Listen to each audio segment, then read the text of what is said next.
O projeto Gestão de Processos Criativos em Música foi uma iniciativa que nós tomamos em função das demandas que nós observamos nos músicos chamados independentes, que têm uma carreira independente própria e que se autoproduzem.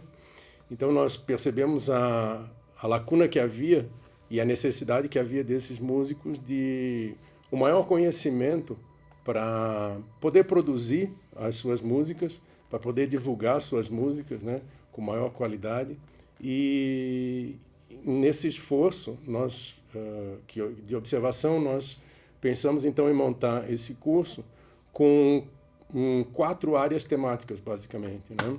Produção de áudio e vídeo, atuação nas redes sociais, alguma coisa da indústria criativa também, para que os músicos tivessem uma oportunidade introdutória, né, de como conduzir as suas carreiras frente às necessidades e demandas do mercado, e uma outra temática, contextos musicais contemporâneos, né?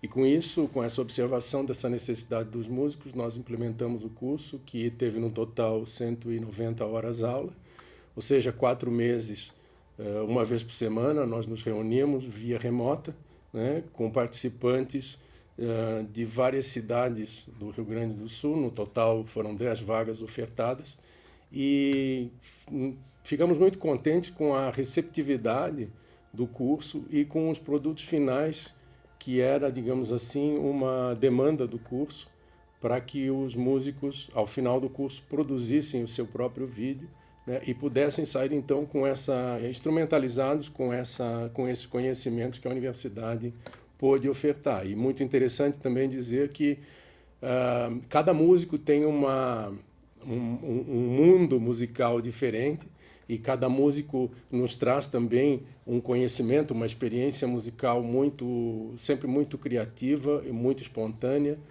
muito interessante, nesse diálogo que a universidade procura, ou nós procuramos que a universidade tenha, entre os contextos que a rodeiam e o conhecimento que é aqui produzido, né? Então, principalmente esse encontro de universos musicais foi um resultado muito bom que a gente observou ao final do curso.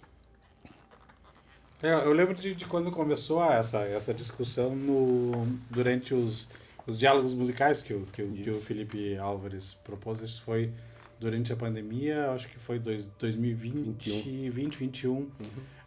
E foi um ciclo de encontros, acho que foi um pouco a gestação. Eu lembro que vocês estavam com essa discussão sobre o que estava acontecendo com o universo dos músicos durante a pandemia, quais eram as possibilidades profissionais, e aqueles encontros foram super importantes. Eu acho que o Guilherme e eu, a gente conseguiu trabalhar junto e inclusive, foi uma instância que nos permitiu nos aproximarmos de muitas pessoas que, inclusive, acabaram trabalhando nesse projeto com a gente, né, na produção desse projeto, no momento que tudo era muito difícil, né? Acho que é importante essa parte de que esse projeto nasceu de uma circunstância completamente indesejada, né?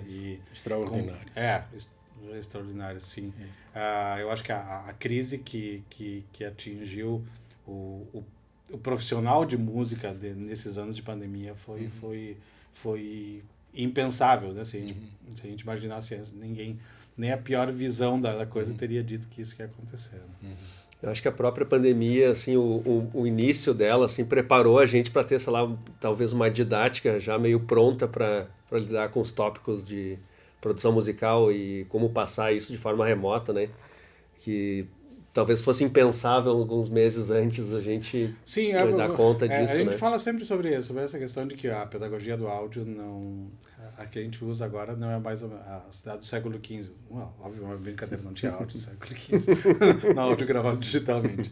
Mas essa brincadeira é válida, quer dizer, quando a gente enfrentou aquilo, eu lembro de 18 de março de 2020, quando uma segunda-feira em que o semestre deixou de existir presencialmente, e aquilo foi um baque tremendo para nós. questões técnicas que a gente nunca tinha pensado, né? Então eu acho que quando chegou na época dos diálogos era quando a gente já tinha trabalhado 1 ano e meio de atividade remota e foi bom, a gente já tinha vacinas, quer dizer, hoje olhar para isso parece tudo muito distante, mas era um momento em que a gente não podia trabalhar junto na mesma sala, né? Então aqueles foram os primeiros momentos que a gente já com 2 doses de vacina a gente podia se encontrar com segurança e fazer aquilo. Então eu lembro quando nós falamos sobre produção audiovisual no Diálogos, já foi um dia em que a gente estava na mesma sala mostrando as coisas com uma câmera indo para a internet, indo para a transmissão, mostrando o ponto de vista da câmera que a gente estava usando. E tudo isso refletiu, né, nas possibilidades do curso. Assim. Durante a pandemia e depois da pandemia também a gente tem essa discussão toda do que é o ensino à distância, o ensino remoto emergencial que foi naquela época da pandemia, que não necessariamente passava pela tecnologia toda de internet e essa que a gente conhece, e o ensino híbrido que a gente acabou, vamos dizer assim, de uma maneira ou outra utilizando ao final do curso, né? Na medida em que os músicos vieram para cá.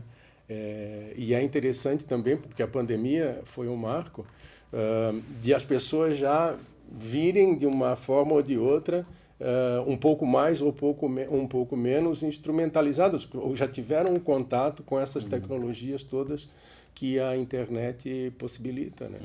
E essa forma de contato. Eu acho que um aspecto interessante desse curso da dinâmica que aconteceu foi que, pela duração mesmo, que foi um curso mais extenso, a gente ficou familiarizado bastante com os participantes, né? A gente conhecia visualmente eles nas câmeras, assim, né? E sabia via vídeos deles trabalhando e tal. E no final do curso alguns deles vieram para cá e a gente conheceu eles pessoalmente, assim, foi muito louco, assim, porque conhecer as pessoas que tu estava super familiarizado, mas nunca tinha visto presencialmente, né? E poder ver as pessoas tocando. A escala de trabalho desse curso foi meio monumental, assim, quando a gente olha para trás. A gente pensar que 2 dias por semana, durante muitas semanas, a gente trabalhava...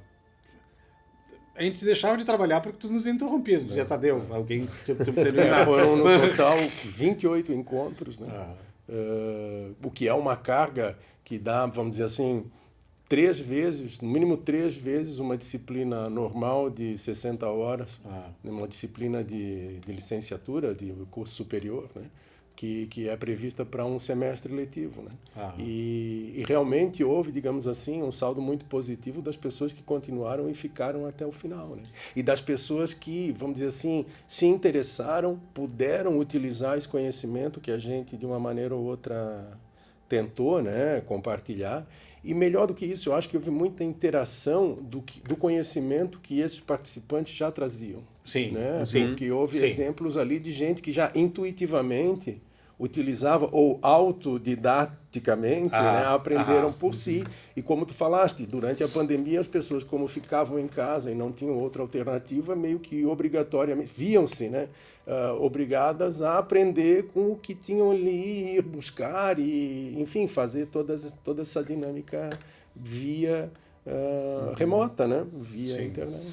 Eu acho que cada participante utilizava alguma parte do conhecimento que a gente passava para suas realidades, né? Tinha, sei lá, pessoas que já gravavam um vídeo em casa. O Patrício deu uma aula de audiovisual onde, sei lá, tinha alguma dica de iluminação que ele poderia resolver com alguma coisa que ele tinha em casa, já que ele não precisava investir dinheiro, né? Então tu dava uma solução. A brincadeira das cartolinas brancas, né? Para usar como rebatedores e essas coisas todas que a gente tem, que são coisas super simples, né? Então acho que foi super legal isso, porque eu acho que instrumentalizava a pessoa com alguma coisa que ela precisava naquele momento, né, de conhecimento. O que foi bem a ideia inicial era exatamente isso, né? O que os músicos buscam intuitivamente, individualmente, né? Assim, num esforço próprio, que não é muitas vezes sistematizado nem compartilhado, a gente queria dar um tipo de um suporte, né? Porque o músico é meio que um faz-tudo. Esses músicos que chegaram até nós, que era exatamente aquele que a gente queria atingir, são os músicos que se autoproduzem, que levam a carreira, digamos assim, autonomamente, ou são, de uma maneira ou outra, músicos independentes, né? Eles, com os parcos recursos que têm, porque isso é uma realidade, a precarização do trabalho artístico e musical, e ainda assim com essa vontade de aprender, vontade de conhecer mais e de fazer os produtos musicais com cada vez mais qualidade, né? Eu acho que uma das coisas mais relevantes para a gente como curso de música e tecnologia é a possibilidade da gente de fato se aproximar de pessoas que não viriam até nós, né? Que dificilmente a gente teria acesso. Então, já na seleção, quando a gente ouviu os trabalhos, a gente ouviu os vídeos e o que eles tinham mandado, tinha umas coisas ali que eram fantásticas pela individualidade delas, né? Por quão autorais, quão individuais e quão à margem do mercado comercial elas estavam, né? É uma coisa muito curiosa. Então, se a gente pensa nesses 3 trabalhos que a gente gravou, que vão fazer parte desse trabalho todo, os vídeos que foram gravados aqui, são 3 pessoas que levam muito a sério o trabalho que fazem de uma forma muito vocacional e, como tu dizes, completamente independente. Não é porque alguém esteja investindo neles. São eles que investem todo o tempo e preocupação nesses trabalhos, né? Então, tem um nível de autoralidade, assim, uma singularidade que é fantástica, assim. Né? Um deles esteve aqui e tocou com a gente para quase um recital privado e foi uma coisa maravilhosa de ver, assim. E eu acho que, querendo ou não, também nos abre os olhos para coisas que nós precisamos tornar constantes, né? Tipo, a gente conversa muito sobre como é que a gente enxerga o futuro do curso de música e tecnologia, e eu acho que é isso. Esse é um ponto importante, né?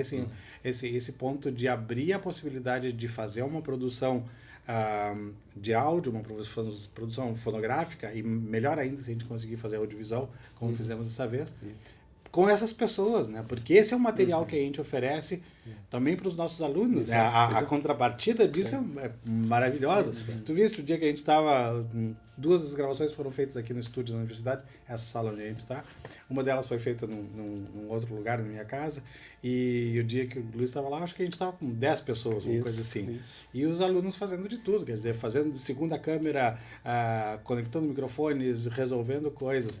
Então, essa oportunidade não é um faz de conta, né? É a oportunidade dos nossos alunos estarem naquele ambiente de produção de verdade. E com um comportamento que sinceramente, eu esperaria de profissionais bem pagos da área. Isso é, e acho que atende muito bem a essa função da universidade nos 3 níveis, né? É extensão, é ensino e é pesquisa também. Tudo junto, porque, né? junto com o nosso curso, a gente vem desenvolvendo um projeto de pesquisa exatamente para dar um suporte teórico-metodológico e para também criar questões e para, vamos dizer assim, dentro disso que tu falasse, criar alternativas e criar caminhos e criar cada vez mais esse envolvimento que a universidade precisa ter, né? Nesse curso a gente teve um apoio do programa de pós-graduação em políticas públicas do Centro de Educação, né? E assim, que também vai, digamos assim, se beneficiar no sentido da extensão. Agora, com todas essas mudanças curriculares em que as disciplinas precisam ter atividade de extensão,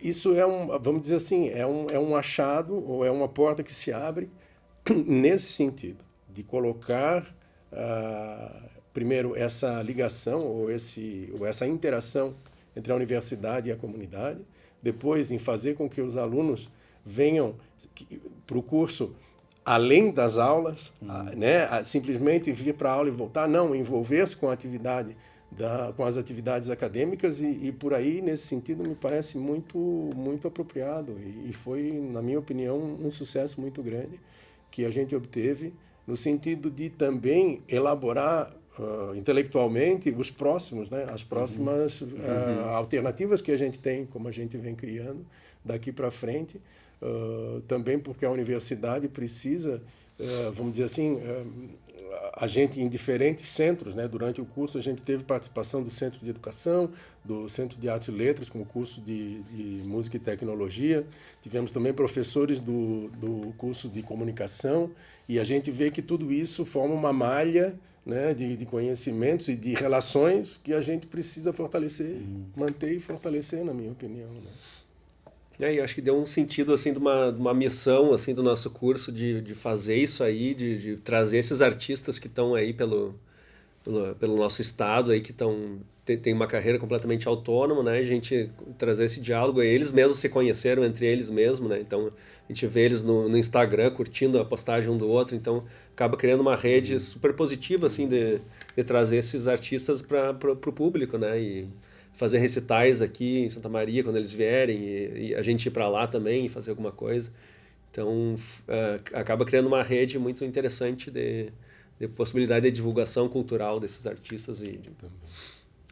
Uma coisa que me preocupava num dos diálogos, teve um amigo e um músico que eu admiro muito, e que comentou que tinha tido uma experiência sendo um violonista considerado um músico popular, e que aí ele falava de que a receptividade que ele teve em algumas universidades não foi boa. E isso, a gente conversava, isso nos preocupava demais, assim, quer dizer, eu acho empobrecedor para nós como universidade. Acho que no momento em que a gente deixa de reconhecer o tremendo valor que essas expressões musicais, que essas expressões artísticas têm, a gente perde. Perde os nossos alunos, quer dizer, perde todo o grupo, porque a gente deixa de apreciar tudo aquilo, de poder registrar, de fazer todas essas coisas que eu acho que são parte, sim, da nossa missão. Eu acho que são parte. Né? Eu sei que isso é pessoal, assim, mas eu, como pessoa física e também professor do curso, eu acho que a gente deveria, com mais frequência, abrir esse espaço. Né? Se a gente olhar para esses produtos que a gente tem, para mim a única sensação é de que isso devia ser o início de um trabalho que tem que ser muito longo, e tem que ser constante, né? Tem que ser sustentado, né? Porque também cada uma dessas pessoas, e esse para mim é um ponto super importante, todas essas pessoas têm um entorno, elas dão aula para pessoas, elas trabalham com outras pessoas. Então toda essa experiência que a gente passou juntos, essa vivência que a gente teve, esses monte de encontros em que a gente falava sobre tudo, cada um sobre por que toca, como se aproximou da música, qual é o teu dia a dia, o que tu fazes, como isso é viável economicamente ou não é, o que tu fazes quando isso não é viável. Então toda essa reflexão, obviamente que nos ajuda a repensar coisas, mas também faz com que eles repensem coisas e no seu entorno eles mudem. Quer dizer, tem uma interferência deles nas suas realidades individuais que é fantástica, né? Que é uma multiplicação, desse impacto. Então eu acho que é difícil de prever a extensão das consequências disso, né? Mas acho que o que nos cabe é manter isso acontecendo. O que vai acontecer, os resultados positivos, enfim, são bem-vindos, mas não são previsíveis, né? Mas acho que o nosso compromisso devia ser muito esse, né? De continuar acompanhando, de continuar talvez repetindo esse trabalho, talvez aprofundando. Acho que são discussões que a gente precisa ter. Um formato. É para onde a gente vai daqui. Legal.